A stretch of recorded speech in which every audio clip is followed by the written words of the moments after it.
Hey, what's up? This is Chosen, and this video is going to be me sitting down with Adam Maxis, who has put a lot of work in crunching the numbers and developing data around testing the exact damage mitigation that defense gives you and kind of figuring out when do we hit that point of diminishing returns in terms of getting maximum toughness value on our champions. So I'm just going to be having a quick little conversation and kind of picking his brain about what he has done in that regard and kind of how he did it. So yeah, let's get into it. Alrighty, and now I am joined by Adam Maxis. What's up? How you doing? Hey Brad, how's it going? Doing good over here. Hey, awesome. So, yeah, tell me a little bit about yourself, how long you've been playing Raid and all that, good kind of average, typical stuff. Where do you live, the basics?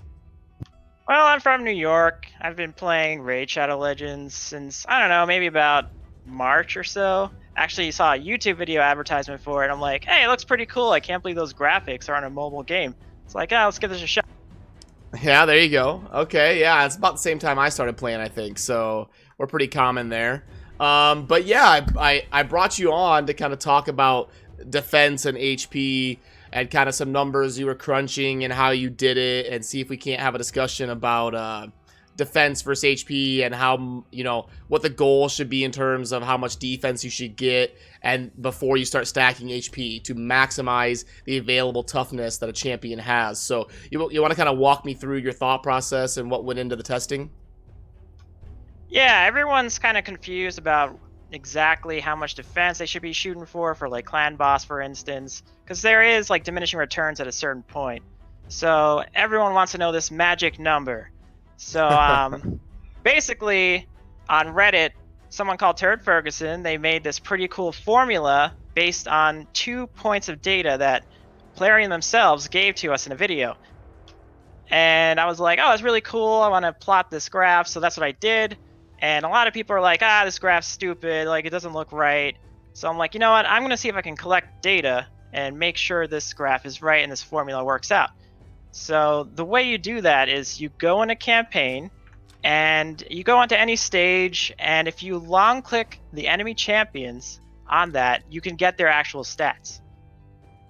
Yeah, and that's actually something I never even thought to do, but you're right. When the champions show up on the right, you can see their level and their avatar, like who they are, but if you actually long click them, it'll pull up their actual stats. So you can see that this Lord Shazar is kind of the famous champion in stage 12-3, has 6,200 something defense and almost 83,000 HP. So kind of walk me through how you went about crunching those numbers once you knew that.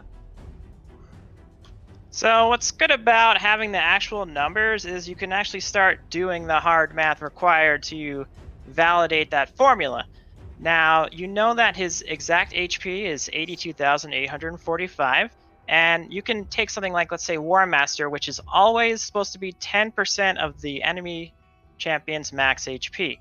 So 10% of 82,000 is 8,200.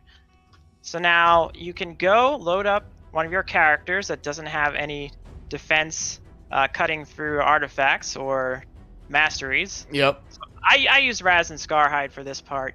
And I brought him in there, and I just started whacking on these champions and seeing what War Master was proccing for.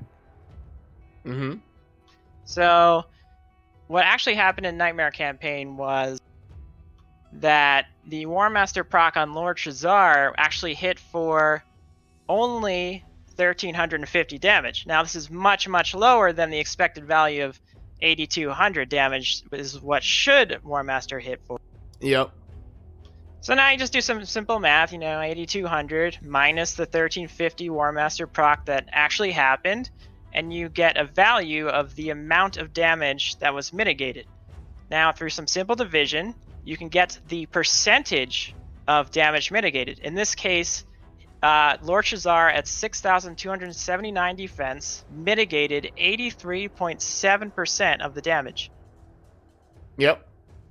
And then you're able to chart that and show when diminishing returns occurs on defense. Yeah, that's right. You can take these values and chart them in a graph. I mean, the more data we get, the better the graph will be. But I've noticed that this actually matched up pretty much exactly to Turd Ferguson's formula. So you can actually look at his formula and see kind of the drop-off rate where there's a huge amount of diminishing returns for defense.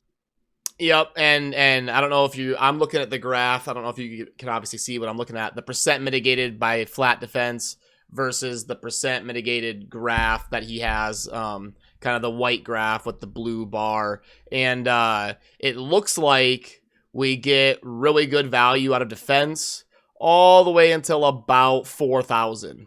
And then we see it really start to kind of flatline. We go at 4,000, we're mitigating about 75%. And then up at 10,000, it's only 90%. So going from 4,000 to 10,000 is only going to net you 15% mitigation. So it looks like, correct me if I'm wrong, but about 4,000 is where we should be trying to get to, or at least like 3,500, right? Yeah, that's really the sweet spot for certainly most content in the game. Now, Clan Boss is a little bit different because obviously each hit he kind of does will increase over time as the fight goes on. So I guess the more defense, the better in that. But for most of the content in the game, yeah, the sweet spot's about 4,000 or so. Okay. Yeah, so I tend to agree. 3,500 to 4,000 would be a sweet spot for like dungeons and arena or maybe and all that. So for the clan boss, would it be just get as much defense as you can then? Because that graph would be different because, like you said, the clan boss ramps up over time. I would say the sweet spot is still pretty decent. Like you might only get one or more 2 turns if you say you had like 5,500 defense versus 4,500.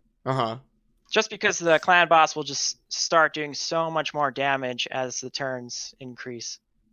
Yeah, he really ramps up. So what are like your plans next in terms of testing? Is there anything else you want to get done in terms of more numbers to crunch, or like what are you moving into next, or are you just kind of done with it now and you know what you need to know?